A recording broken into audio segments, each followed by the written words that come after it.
Hello, welcome to my channel. I'm Tiffany, a retired librarian turned homeschool mom, and in this video we're looking at something interesting. So this is a documentary film called Fly Like a Girl. So this talks about a lot of things. This talks about women in flight. So there's a lot of interviews. It starts out with a young girl who's about 13 and her obsession with flying. That she's pretty much been obsessed with wanting to be a pilot, and her parents supported that since she was like 2. So this is kind of what she wants to do. And there's a lot of different interviews. They're interviewing a stunt pilot who was inspired to do that. She had a pilot's license already, went to Alaska to learn stunt flying, and then started really getting into this. And she won the nationals 3 times, and she felt she had to, because the first time could have been considered a fluke because she's a girl, and girls can't fly.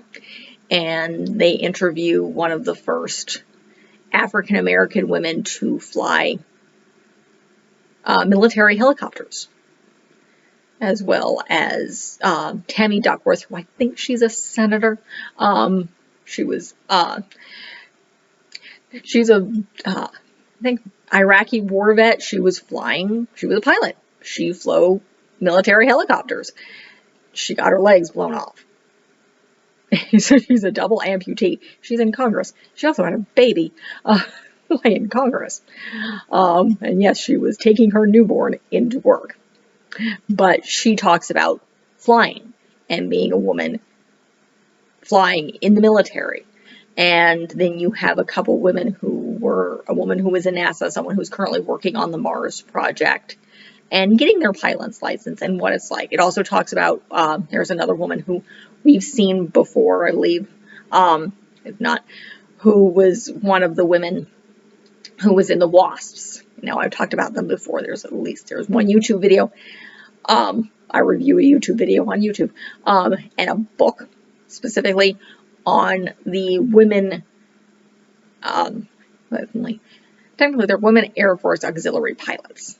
During World War II. They worked for 2 years and they lost 38, but they were not considered military. That's the big catch with these women. They were military. They trained like military pilots. They flew military airplanes. They were not considered until like 1978 to be military, so they missed out on those benefits. And that was the big thing. General Arnold, who was in charge of this, fought for them, and they were close to getting it before the war was nearing the end. This was 44. And you had a lot of pilots coming back, and they were pissed off because these women were doing the jobs that they wanted, and they were arrogant and men of that era, and these women had their jobs and they wanted them, and they didn't care. So they launched this huge smear campaign, and the head of the women's pilots basically told women they couldn't defend themselves. So they were not given these benefits, and they were basically shut down. Despite the fact that they lost 38, they flew planes that they did jobs the men didn't want to do. So they talk a little bit about that. They have a couple talk about with a couple of women pilots who were flying commercial airplanes these days as well.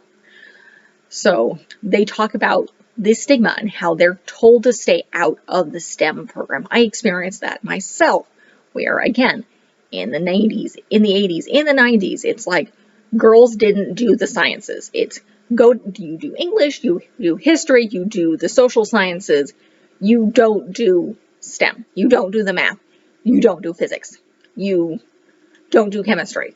This is not where girls belong. And this was very, very much implied in the society that I grew up in. And these women, and it's still there. You have women who were my age, who were in their 30s, who were in their 40s, who fought the stigma of basically, you don't do this. It's still there. There's not a lot of women in the STEM fields. They're not going into engineering. They're not going into flying because they're told they're not supposed to.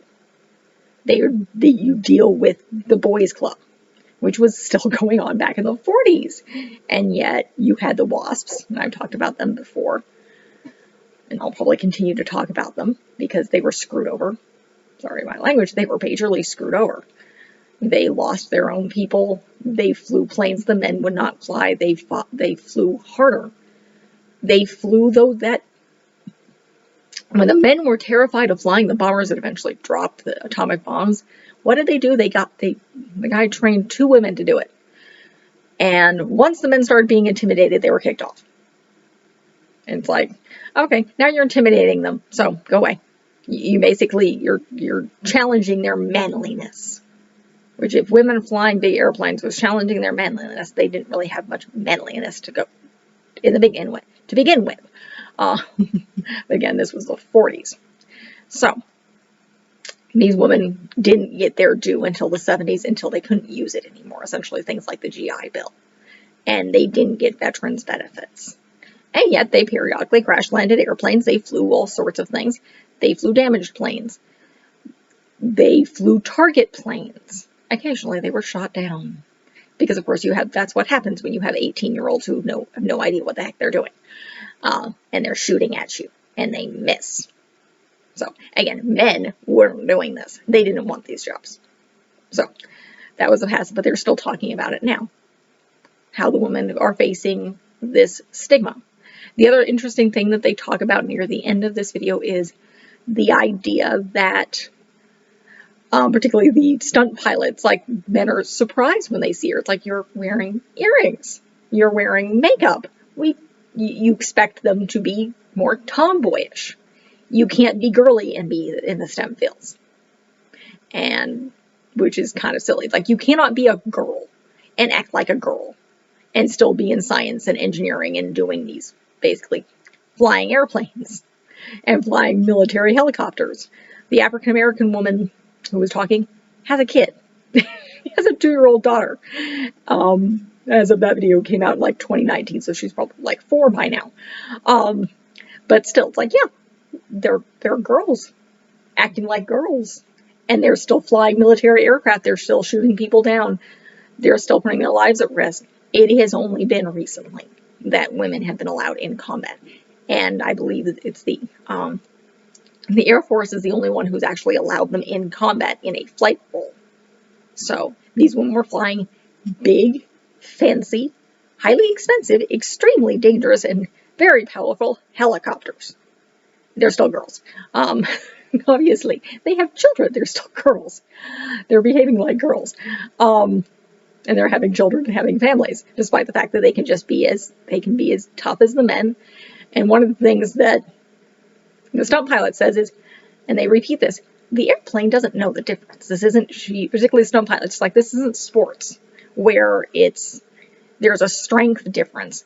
The airplane doesn't know that you're a male or a female. It doesn't care. It's a machine. It has to do with your own skill. You're not dealing with strength and power. A lot of it's just up here. It's your ability to learn, interact, and work this machine to the best of your ability. So it has nothing to do with physical strength, particularly in these airplanes, at least not now. I mean, even in the past, it wasn't really physical strength. You have to be, from what I can tell, really no experience with flying airplanes. I've flown in airplanes multiple times. I've flown commercial in airplanes many, many times since I was a kid. But it takes a lot of brain work to fly these things. Kendra, what are you doing? But nonetheless, this is a great film. It's a documentary. It does a lot of talking interviews. That's mostly what this is. Talking the interviews with these women who were in the Air Force and working with planes and in commercial flights. It talks about a young Afghan girl who was an immigrant to the U.S. who wasn't really into the sciences, and then kind of got into the idea of, she ended up flying solo around the world as the youngest woman to do this, the youngest person to do this. She flew solo around the world when she was like in her early 20s. That's amazing in general. And she talked to people all over the world, encouraging young people, particularly young women, get into the STEM fields. Do not let people get in your way. Please ignore the cranky old calico. So It's an amazing video. I'm a science person at heart. I just couldn't do the math. I didn't have the support to do the math. And I didn't have the encouragement to go into the sciences. So I ended up with a history degree that I love. But I am a science and a math person at heart, even though I'm crappy at math. Really, I don't have a great foundation, and now I don't have the time. Toddler. So I would love to learn and relearn math. But again, I love these types of videos because I really do want to encourage young girls to go into the STEM fields. I encourage that in my daughter. I have quite a few videos on, and will add more on women in the STEM fields. It's also a good thing for boys to watch. I say this because they need to be accepting of girls. They need to support and realize that, yeah, it doesn't matter that this is a girl. She can do whatever the heck she wants, and I need to be there to support them and be there and say, yeah, I'm not going to say you can't do this. I'm going to say you are my partner in this, in the military, in the air, in the pretty much any piling, rather than saying girls can't do this and stigmatizing it. Boys need to learn that girls can do this too, and it doesn't matter. That you shouldn't be judging a person by their biological sex in this case. Yes, I know there's a whole bunch of other stuff going on there. But again, you shouldn't be judging by those either, particularly in the STEM fields. Academic fields, and particularly flight, it doesn't matter. You're working a machine. It's how can you work this machine? How can you react in these specific situations? It has nothing to do with physical strength, particularly not with airplanes today. Because, again, it's a giant computer. Let's face it, a lot of these things are, yes, a lot of the smaller planes are not, but it's not physical strength that you're controlling these things. You're flying up in the air. It's not physical strength. So, again, fantastic video. Highly recommend it. Came out in 2019. But great to inspire young girls to go into the STEM fields and to realize that if they have a passion for flight, that yes, they can do it. So that's it for this review. I'll move the cat. Cranky old Calico. She's 12, 14, yeah, 13, almost 13. She's 12 at the moment. She'll be 13 soon. A couple months. But nonetheless, if you like what you see, like and subscribe. I do videos like this. I do a lot of children's books and teen books and various different films, both fun and academic like this. This is a great film if you're looking at the history of flight and women in flight. If you're doing a unit, homeschoolers on that. So, great film, again. So, leave a positive comment if you have one. Check out the rest of the channel. I have a lot of stuff available. Thank you.